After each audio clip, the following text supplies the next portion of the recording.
કેમ છો મિત્રો? આજે આપણે આવી ગયા છે એકતા ક્લાસીસમાં. આજે તમારું સ્વાગત છે એકતા ક્લાસીસમાં. આજે આપણે લઈને આવી ગયા છે અર્થશાસ્ત્ર. એમાં બી સૌથી સારામાં સારું અને સૌથી બેસ્ટ ચેપ્ટર બજાર એટલે કે માર્કેટ. ચલો આપણે લેક્ચર શરૂ કરીએ. અર્થશાસ્ત્રનો પહેલો લેક્ચર છે. સાવ ધીરે ધીરે સાવ સાચવેથી આપણે ભણીશું. એક એક ટોપિક જોઈશું. ચલો શરૂ કરીએ. બજાર.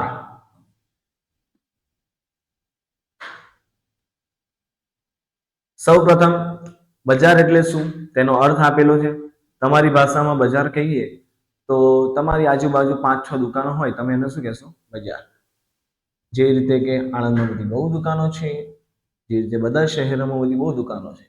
આગળ સૌથી પહેલા અર્થ. ખરીદનાર અને વેચનાર જે માલ કે સેવાને લેવડ દેવડ કરે તે શું છે? બજાર છે. શું કહે છે? ખરીદનાર અને વેચનાર. ખરીદનાર એટલે વસ્તુ ખરીદનારો જે ખરીદે છે એને શું કહે છે? ખરીદનાર. અને વેચનાર એટલે વસ્તુ જે વેચે છે એને શું કહે? માલ જે વેચે કે સેવા વેચે છે એને શું કહે છે? વેચનાર. એટલે જેમ વસ્તુ ખરીદવા કે વેચવા ખરીદનાર અને વેચનાર જે સંપર્કમાં આવે તે જગ્યાને કે તે સ્થળને શું કહીશું? બજાર. ખાસ યાદ રાખો. ચલો આગળ. પ્રોફેસર સેમ્યુએલ્સનના શબ્દોમાં કહીએ તો બજાર એટલે એવી કાર્યપ્રણાલી જ્યાં ખરીદનાર અને વેચનાર, ખાસ યાદ રાખો, ખરીદદાર અને વેચનાર વસ્તુ કે સેવાની કિંમત અને જથ્થા પ્રમાણ નક્કી કરવાના હેતુથી એકબીજાના સંપર્કમાં આવે છે તેને શું કહે છે? બજાર. ઉપર કીધું એમ જ, જેમ વેચનાર અને ખરીદનાર વસ્તુ ખરીદવા માટે, વસ્તુનો કિંમત નક્કી કરવા માટે કે જેનું પ્રમાણ કે કેટલું આ વસ્તુ કેટલા પ્રમાણમાં અમને મળશે, જો આટલા પૈસા આપીશું તો આટલો જથ્થો અમને મળશે, એ નક્કી કરવા, ખરીદવા કે વેચવા વસ્તુનો ખરીદનાર અને વેચનાર બે સંપર્કમાં આવે તેને શું કહીશું? બજાર. બજાર. ચલો આગળ જઈએ. બજારના ઘટકો એટલે કે લક્ષણો, કે બજારમાં કયા કયા ઘટકો છે તે બી જાણવા જરૂરી છે. આગળ જઈએ તો સૌ પ્રથમ પહેલો છે વસ્તુના ખરીદનાર. વસ્તુનો ખરીદનાર અને વેચનાર. સૌથી પહેલો શું છે? ખરીદનાર અને વેચનાર. એક તો ખરીદનાર અને એક વેચનાર હોવો જરૂરી છે. વસ્તુઓ કે સેવાઓ બી હોવી જરૂરી છે. વસ્તુ કે સેવાની હોય તો તમે બજારમાં ખરીદશો શું? સંપર્ક બી હોવો જરૂરી છે. કોઈ પણ સંપર્ક, પ્રત્યક્ષ કે પરોક્ષ, આગળ ભણીશું ડિટેલમાં સંપર્ક એટલે શું છે. કિંમત બી હોય, કોઈ પણ વસ્તુની કિંમત હોવી જરૂરી છે. કોઈ પણ વસ્તુ બજારમાં તમે લેવા જશો તો શું તમને વસ્તુની કિંમત હોવી જરૂરી છે. ના હોય તો તમે ખરીદશો કેમ ના? અને બજાર અંગેની જાણકારી કે વસ્તુના ખરીદનાર અને વેચનારને બંનેનો હોવી જરૂરી છે. આ હતા બજારના ઘટકો એટલે કે લક્ષણો. આ 5 બજારમાં ન હોય, કોઈ પણ એક ના હોય તો બજાર કહેવાય નહીં. ખાસ યાદ રાખો. ચલો આગળ ડિટેલમાં આપણે ઘટકો ભણીએ. સૌ પ્રથમ છે ખરીદનારા અને વેચનારા. બજારમાં વસ્તુ કે સેવાના ખરીદનારા અને વેચનારા હોવા ફરજિયાત છે. મેં કીધું એમ, વસ્તુના ખરીદનારો અને વેચનારો હોવા જરૂરી છે. અને બંને જ હોવા જરૂરી છે. કોઈ એક હશે, મતલબ કોઈ ખરીદનારો હશે, વેચનારો કોઈ નહીં હોય, તો એ વસ્તુ ખરીદશે કોણ જોડે? અને કોઈ વેચનારો છે, ખરીદનારો નથી, તો વસ્તુ એ વેચશે કોને?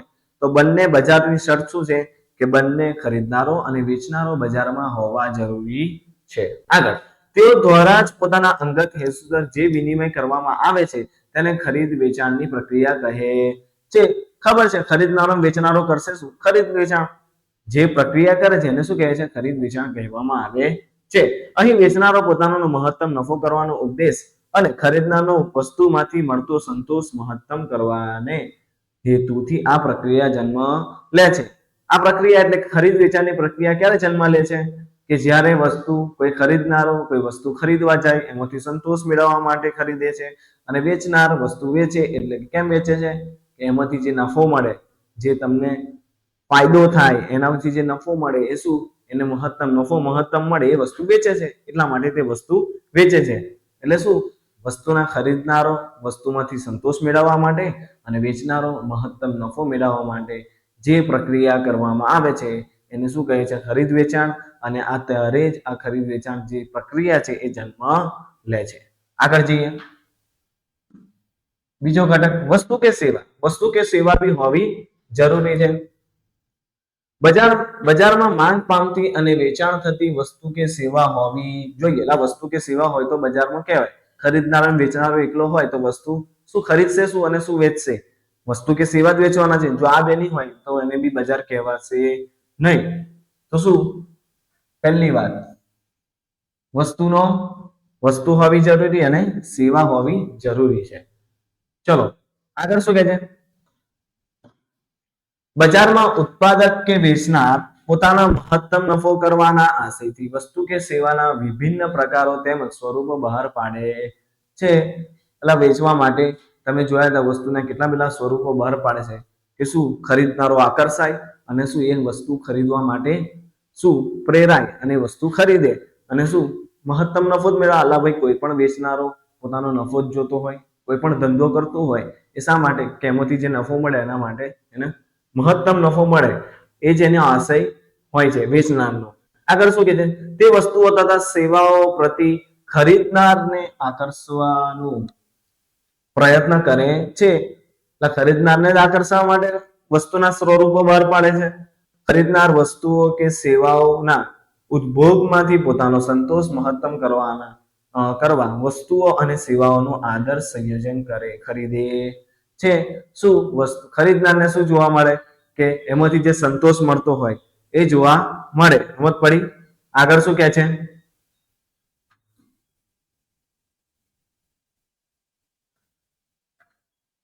બજારમાં વસ્તુ કે સેવાના ખરીદનારા અને વેચનાર એક અથવા બીજા પ્રકારે એકબીજાના સંપર્કમાં આવે છે.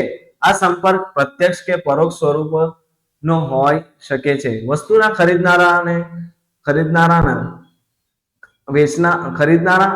વેચનારા નીચેના રીતે સંપર્કમાં આવે છે. નીચેની રીતો આપણે લઈ લઈએ ફટાફટ. કયા કયા સ્વરૂપે આવે છે? ભાઈ સંપર્ક બી હોવો જરૂરી છે ખરીદનાર અને વેચનાર વચ્ચે. કેમનો? કહું કે ખરીદનારો અને વેચનાર એકબીજાના સંપર્કમાં આવશે નહીં તો વસ્તુ ખરીદશે કેમનો? કોઈ પણ રીતે સંપર્ક બે રીતના છે એ આગળ નીચે આવે છે. પ્રત્યક્ષ અને પરોક્ષ. પ્રત્યક્ષ એટલે રૂબરૂ મળવું. રૂબરૂ એટલે તમે સામે જ ખરીદનારો અને તમારા સામે વેચનારો હોવો જોઈએ. બે સામે મળે અને જે વસ્તુ કે લેવડ દેવડ કરે એને શું કે રૂબરૂ. રૂબરૂ એટલે કે પ્રત્યક્ષ.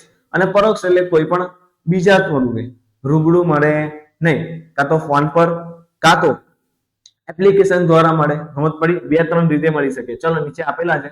એક તો આ જે આપેલા છે આ બે એ શું છે? પરોક્ષ. પ્રત્યક્ષ તો મેં તમને કહી દીધું રૂબરૂ. પરોક્ષ એટલે ટેલિશોપિંગ જેમાં જેઓ વસ્તુઓ કે સેવાઓની જાત ખરાઈ કરી ટેલિફોન દ્વારા વસ્તુ કે સેવાની ખરીદીના ઓર્ડર એટલે કે આદેશ આપે છે. તમે જોયું હશે કે બેંકમાંથી ફોન આવે છે તમને, તમારે ક્રેડિટ કાર્ડ લેવું છે, આવું છે, આટલી બધી સુવિધાઓ મળશે. આ શું ઓનલાઈન મતલબ ફોન દ્વારા કસ્ટમરને શોધવામાં આવે છે એટલે કે ટેલિશોપિંગ. સમજમાં આવ્યું? ચલો બીજી વાત ઓનલાઈન શોપિંગ. ઓનલાઈન શોપિંગ તો તમે કરો જ છો. આજના યુગમાં તો ઓનલાઈન શોપિંગ આમ છે એટલે કે જુઓ તમે એમેઝોન પર મંગાવો છો, ફ્લિપકાર્ટ પર મંગાવો છો, મતલબ ખાવાની વસ્તુ કરો છો ઝોમેટો પર તમે ઓર્ડર આપો છો ઓનલાઈન મતલબ વેબસાઇટ પર જે તે કંપનીની એપ હોય છે, જે વેબસાઇટ હોય છે એના દ્વારા તમે શું વેચનાર દ્વારા સંપર્ક કરી શકો છો અને વસ્તુ મંગાવી શકો છો. એ જ છે ઓનલાઈન શોપિંગ. જેમાં તેઓ ઇન્ટરનેટના માધ્યમથી જે તે વસ્તુ કે સેવાના ખરીદનારની વેબસાઇટ પરથી જઈ વસ્તુઓ કે સેવાની પસંદગી કરે છે અને તે મુજબ વસ્તુ કે સેવાની ખરીદીના ઓર્ડર કે આદેશ આપે છે. ચલો સમજ પડી હશે? ના સમજ પડીએ તો 10-12 સેકન્ડ પાછળ લો અને ફરીથી એકવાર રિવાઇઝ કરી લો. ચલો ચિત્ર લાવી દઈએ. રૂબરૂ તપાસ સામે મળે છે એ કહેવાય પરોક્ષ એટલે કે રૂબરૂ. અને ફોન દ્વારા તો બી નહીં લાવ. પણ આ તમે આવી વેબસાઇટ જોઈ હશે, ફ્લિપકાર્ટમાં આવું જ આવે છે, તમે બાય કરો. ચલો આગળ જઈએ.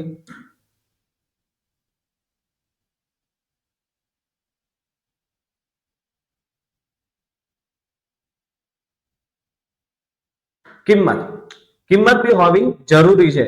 કિંમત ના હોય, જો વસ્તુની કિંમત નક્કી ના હોય તો વસ્તુ તમે ખરીદશો કેમ? એટલે બજારમાં વસ્તુની કિંમત બી હોવી જરૂરી છે. બજારમાં ચોક્કસ સમયે કોઈ એક વસ્તુ કે સેવાની કિંમત નક્કી થયેલી હોવી જ જોઈએ. ખાસ યાદ રાખો, નક્કી થવી જોઈએ. ચલો આગળ. બજારમાં વસ્તુ કે સેવા વસ્તુ કે સેવાની કિંમત, વસ્તુ કે સેવાની માંગ અને આ ખાસ યાદ રાખો, વસ્તુ કે સેવાની માંગ અને તેના પુરવઠાના પરિબળો દ્વારા નક્કી કરવામાં આવે છે. વસ્તુની માંગ તમે જોઈ હશે, વસ્તુની માંગ ત્રીજા ચેપ્ટરમાં આખું ચેપ્ટર છે, પુરવઠો બી આખું ચેપ્ટર છે, આપણે ભણીશું ડિટેલમાં. શું વસ્તુની માંગ એટલે કે લોકો વસ્તુ કેટલી માંગે છે અને વસ્તુનો પુરવઠો કે વેચનારો કેટલો પુરવઠો વેચવા માટે મેળવે છે તે જોવા માટે શું એના દ્વારા વસ્તુની કિંમત છે એ નક્કી કરવામાં આવે છે. જે અનુસાર બજારમાં વસ્તુ કે સેવાની કિંમત વસ્તુ કે સેવાની ખરીદનારાઓની માંગ અને વસ્તુ કે સેવાના વેચનારા દ્વારા આપતા પુરવઠા દ્વારા નક્કી થાય છે. અભી મેં કીધું કે શું વસ્તુની કિંમત ક્યારે નક્કી થાય છે? વસ્તુ કે સેવાના માંગ અને વસ્તુ કે સેવાની પુરવઠા પરથી નક્કી થાય છે. માંગ કોણ કરે છે? ખરીદનારાઓ. અને પુરવઠો મતલબ પુરવઠો કોણ મેળવે છે? વેચનારાઓ. ખાસ યાદ રાખો. એટલે વસ્તુની માંગમાં તમારે શું લખવાનું કે ભાઈ હોવી જરૂરી છે ઘટકમાં. બીજું શું કે આ જે કિંમત છે શેના દ્વારા નક્કી કરવામાં આવે છે? વસ્તુની માંગ દ્વારા અને વસ્તુના પુરવઠો દ્વારા. ચલો આગળ જઈએ.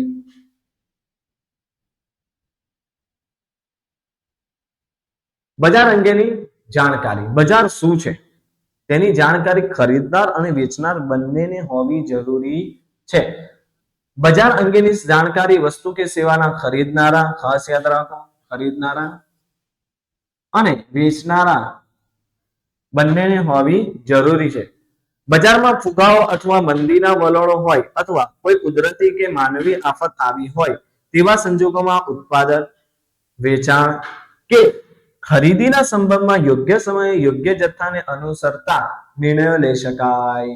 એવું કહેવામાં આવે છે કે બજારમાં ફુગાવો અથવા મંદીના વલણો હોય અથવા કોઈ કુદરતી કે માનવી આફત આવી હોય તેવા સંજોગોમાં ઉત્પાદક કે વેચાણની ખરીદી, ટૂંકમાં એવું કહે છે ફુગાવો એટલે કે બજારમાં એકદમથી ભાવ વધી ગયો.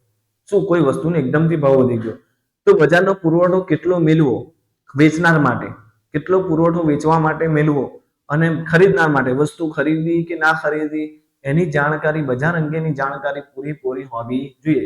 મતલબ કયા સંજોગોમાં શું કરવું વેચનાર માટે અને ખરીદનાર માટે બજારમાં શું એની જાણકારી હોવી જરૂરી છે.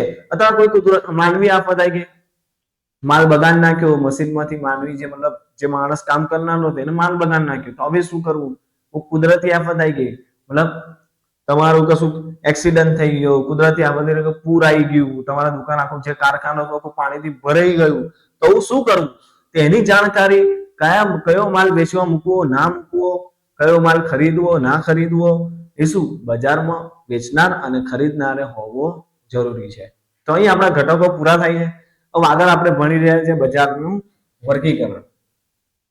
બજારનું વર્ગીકરણ ભણતા પહેલા બજારના પ્રકારો એટલે કે વર્ગીકરણ એટલે કે તમે સમજો પ્રકારોની જ વાત થઈ છે. બજારનું વર્ગીકરણ એટલે સૌ પ્રથમ પહેલો પ્રકાર આપણે જોઈએ, પણ આ પ્રકારો જોઈએ. બજારનું બે તરફ વર્ગીકરણ થઈ જાય છે, સ્થાન આધારિત બજાર અને જથ્થા આધારિત બજાર. સ્થાન આધારિત બજાર એટલે સ્થાનિક બજાર છે, પ્રાદેશિક બજાર છે, રાષ્ટ્રીય બજાર છે, આંતરરાષ્ટ્રીય બજાર છે. અને જથ્થા આધારિત બજાર એટલે કે જથ્થાબંધ આધારિત બજાર, છૂટક બજાર અને હરીફાઈ આધારિત બજાર. તો આ ડિટેલ્સમાં આપણે ભણીએ.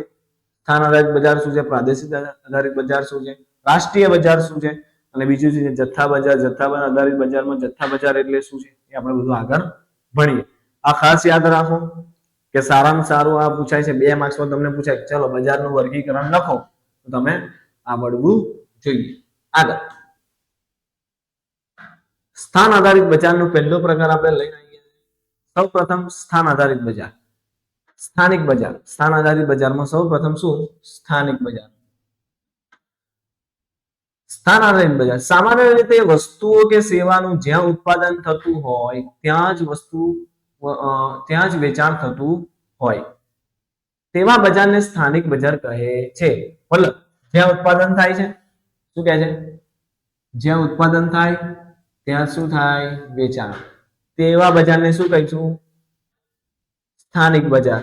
મતલબ કોઈ પણ વસ્તુનું ઉત્પાદન અહીંયા જ થતું હોય અને અહીંયા જ દુકાન હોય અને અહીંયા જ વેચાણ થઈ જતું હોય તો તેવા બજારને તમે શું કહીશું? સ્થાનિક બજાર કહી છે. સ્થાનિક બજાર કોઈ ચોક્કસ ગામ કે શહેર પૂરતું સીમિત હોય છે. ઉદાહરણ તરીકે માટીના વાસણનું બજાર, માટીના વાસણનું બજાર. ફોટો જોઈ શકો છો, માટીનું બજાર હોય, માટીના વાસણોનું બજાર હોય છે, માટલા એ બધું બનાવે. કોઈ એક શહેર પૂરતું કે એક ગામ પૂરતું જ હોય છે. મત પડી. આવા બજારને શું કહે છે? સ્થાનિક બજાર કહે છે. આ બી ખાસ યાદ રાખજો કે શું આવા બજાર કોઈ ચોક્કસ શહેર કે ગામ સીમિત હોય છે. આગળ પ્રાદેશિક બજાર. પ્રાદેશિક બજાર જ્યાં વસ્તુ કે સેવાનું ખરીદ વેચાણ કોઈ એક ચોક્કસ પ્રદેશ પૂરતું સીમિત હોય છે. પ્રદેશ પૂરતું. આગળ શું ગામ ને શહેર, હવે પ્રદેશ પૂરતું આવી ગયું. ત્યારે જે તે પ્રાદેશિક બજાર કહે, જેને શું કહે છે? પ્રાદેશિક બજાર કહે છે. આ બજાર એક જ રાજ્યના જુદા જુદા જિલ્લાઓ સુધી વિસ્તરેલ હોય છે. મતલબ શું કહે છે? રાજ્ય પૂરતું. પેલું એક ગામ ને એક શહેર પૂરતું. મતલબ જે રીતે કે ગામ લઈએ તો કોઈ પણ ગામનું નામ લઈ લો. માટીના વાસણો, તમને એવું બને કે એની એક બ્રાન્ડ હોય ને આખા રાજ્યમાં એ વેચતો હોય તો એવું કંઈક બને નહીં. એ શું એક ગામ પૂરતું? કેમ કે ગામે ગામે અલગ અલગ કુંભારો હોય. મોત પડી. એક જ કંપની એવી કે શું હોતું નથી, કેમ કે કુંભારો અલગ અલગ હોય છે. એ રીતે શું કહે છે? અહીં આગળ એવું છે કે એક રાજ્ય પૂરતું, રાજ્યના બધા જ પ્રદેશો, બધા શહેરો અને બધા ગામ પૂરતું મળતું હોય. તેનું ઉદાહરણ લઈએ તો મસ્ત મજાની સુરતની ઘારી લેવા જાઓ તો તમને આખા ગુજરાતમાં મળશે. શું સુરત એકલું નહીં, સુરતના આજુબાજુના ગામો તો મળે જ છે, તો તમે ગુજરાતમાં, આખા ગુજરાતમાં તમને સુરતની ઘારી મળશે. આગળ ઉદાહરણ બી આલેલું છે. રાજ્ય પૂરતું જુદા જુદા જિલ્લા સુધી હોય છે. દાખલા તરીકે સુરતની ઘારી પ્રાદેશિક ભાષાના ચલચિત્રો અને પ્રાદેશિક ભાષાના પુસ્તકો. તમે ગુજરાતી ભાષાના, તમે ગુજરાતમાં રહેતા હોય તો ગુજરાતી ભાષાના તમે કોઈ પણ શહેરમાં જાઓ, ગુજરાતના કોઈ પણ ગામમાં જાઓ તો તમે ગુજરાતી ભાષાના જે પુસ્તકો છે એ મળી રહેશે. ખાસ યાદ રાખો. ચલો આગળ જઈએ. રાષ્ટ્રીય બજાર. રાષ્ટ્રીય બજાર એટલે કહી દઉં, પેલા સ્થાનિક બજાર હતું, એક શહેર કે એક ગામ પૂરતું જ હોય. પછી છે બીજું હતું શું? પ્રાદેશિક બજાર, જે એક પ્રદેશ પૂરતું, મતલબ એક રાજ્ય પૂરતું હોય. અને એક રાષ્ટ્રીય બજાર. રાષ્ટ્રીય બજાર એટલે તમને કહી દઉં કે આખા દેશમાં મળતું હોય, એ પ્રોડક્ટ જે મળતી હોય આખા દેશમાં મળતી હોય તેને શું કહીશું? રાષ્ટ્રીય બજાર. અને બીજી વાત કે શું? આંતરરાષ્ટ્રીય. આગળ ભણીએ પહેલા રાષ્ટ્રીય, જ્યાં જ્યારે વસ્તુ કે સેવાઓનો સમગ્ર રાષ્ટ્રમાં ખરીદ વેચાણ પામતી હોય તેવા બજારના કદને રાષ્ટ્રીય બજાર કહે છે. ખાસ રાખો, શું કે છે? સમગ્ર રાષ્ટ્રમાં ખરીદ વેચાણ થતું હોય એને શું કહે છે? રાષ્ટ્રીય બજાર કહે છે. આ બજાર રાષ્ટ્ર એટલે દેશના વિવિધ રાજ્યો વિસ્તરાયેલ પામેલ હોય છે. દાખલા તરીકે ડેરીની પ્રોડક્ટો તમે જોઈ લેશે. આણંદમાં જે અમૂલ છે એ તમે આખા રાષ્ટ્રમાં, આખા દેશમાં જેની પર અમૂલની તમને એક દુકાન કે અમૂલ તો જે બ્રાન્ડ છે, જેની અમૂલની શાખાઓ છે, તમને અમૂલની શાખાઓ તો મળી જ રહેશે. આખા દેશમાં એની પ્રોડક્ટો વેચાતી રહે છે. મતપડી. ગુજરાતી હિન્દી ભાષાની નવલકથા, સાડીઓનું બજાર, મતલબ સાડીઓ આખા સમગ્ર દેશમાં સાડીઓ પહેરવામાં આવે છે. જે પછી શું છે? હિન્દી ભાષાની નવલકથા. હિન્દી ભાષા આપણી રાષ્ટ્રીય ભાષા છે. મતલબ કોઈ પણ દેશ, કોઈ પણ રાજ્યમાં તમે જાઓ તમને હિન્દી ભાષાની કિતાબો કે નવલકથા તમને મળી રહે છે, કેમ કે હિન્દી જે છે